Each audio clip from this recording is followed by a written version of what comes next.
नाकाम लोगों की सबसे बड़ी गलतफहमी, खुद कुछ बदलते नहीं और उम्मीद करते हैं कि सब कुछ एक ना एक दिन बदल जाएगा। और जिंदगी का सबसे बड़ा सच, जब तक तुम खुद कुछ नहीं बदलोगे तब तक कुछ नहीं बदलेगा। और हम में से 80% लोग सारी जिंदगी इसी सच से भागते रहते हैं, क्योंकि वो अपने कंफर्ट जोन में इस तरह से फंस जाते हैं कि चाह कर भी वहां से नहीं निकल पाते। जिंदगी में हर इंसान चाहता है कि उसके हालात बदले।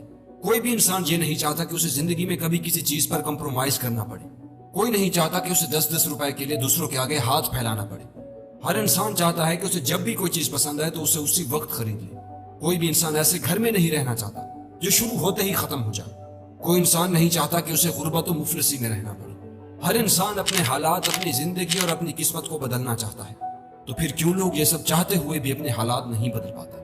क्यों लोग मजबूर होकर वैसी ही जिंदगी गुजारते हैं जिससे वो नफरत करते हैं? क्योंकि या तो वो लोग अपने कंफर्ट जोन में इस तरह से डूब चुके होते हैं कि वो किसी बड़े काम की शुरुआत ही नहीं कर पाते, और अगर किसी तरीके से शुरुआत कर भी ले तो फिर कोई मुसीबत आने पर उस काम को छोड़ देते हैं, क्योंकि उन्हें दोबारा अपने कंफर्ट जोन में जाने का बहाना मिल जाता है। इसीलिए वो वहीं पर रुक जाते हैं। वो जीते तो हैं, लेकिन एक जिंदा लाश बनकर, एक जानवर बनकर। क्योंकि एक जानवर भी तो यही करता है, खाता है, पीता है और सोता है।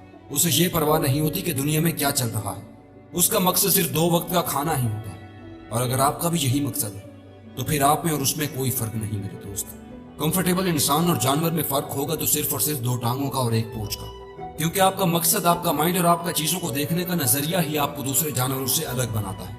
लेकिन अगर आप अपने माइंड का इस्तेमाल ही नहीं करोगे, अपनी सलाहियतों को पहचानोगे ही नहीं, तो फिर आप कैसे एक इंसान कहलाओगे? मैं आपको एक छोटी सी एग्जाम्पल देता हूँ। एक मर्तबा एक महावत किसी हाथी के बच्चे को जंगल से पकड़कर अपने घर ले आता है और उसे एक जंजीर से एक दरख्त के साथ बांध देता है। वो हाथी का बच्चा लाख कोशिश करता है, लेकिन उस जंजीर को तोड़ नहीं पाता।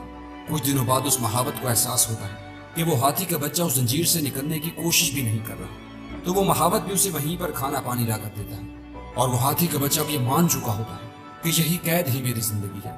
उसे जिस जंजीर से बांधा गया था, जहां तक वो जाती बस वहीं तक वो हाथी का बच्चा चलता था और उसी पेड़ के गिर्द ही चक्कर लगाता रहता था। कुछ सालों बाद जब वो हाथी का बच्चा बड़ा हो जाता है तो वो महावत उसे जंजीर से नहीं बल्कि एक रस्सी से बांध देता है, क्योंकि अब वो हाथी कोशिश भी नहीं करता उस जंजीर को तोड़ने की। अब अगर उस हाथी को उस ताकत और उन सलाहियतों का पता होता जो उसके पास है, तो जंजीर और रस्सी क्या, वो पूरे के पूरे दरख्त को ही उखाड़ फेंकता। लेकिन नहीं, वो वहां से आजाद होने की कोशिश भी नहीं करता, सिर्फ इसलिए कि वो हाथी अपने कंफर्ट जोन में चला गया है। और उसी हाथी की तरह हम भी अपने कंफर्ट जोन में अटके रहते हैं और सोचते हैं कि यार जैसा चल रहा है उसे चलने दो, क्यों कुछ नया करने की जरूरत पड़ी है। लेकिन उस कंफर्ट जोन में हम सबको कहीं ना कहीं इस बात का अंदाजा होता ही है कि यही कंफर्टेबल फीलिंग आने वाले वक्त में हमें जरूर बर्बाद करेगी। लेकिन इन सब के बावजूद भी हम सब इस पे जानबूझ कर अटके रहते हैं और अपनी लाइफ बर्बाद कर रहे होते हैं। लेकिन अगर आप अपनी लाइफ को बर्बादी से बचाना चाहते हो तो आपको अपने कंफर्ट जोन से निकलना ही होगा। आपको हर वो काम करना होगा जिसे आपने अधूरा छोड़ा हुआ है। आपको हर उस चीज को आजमाना होगा जिससे आपको डर लगता है। आपको हर उस चीज को हासिल करना होगा जिनके कभी आप सिर्फ ख्वाब देखा करते थे।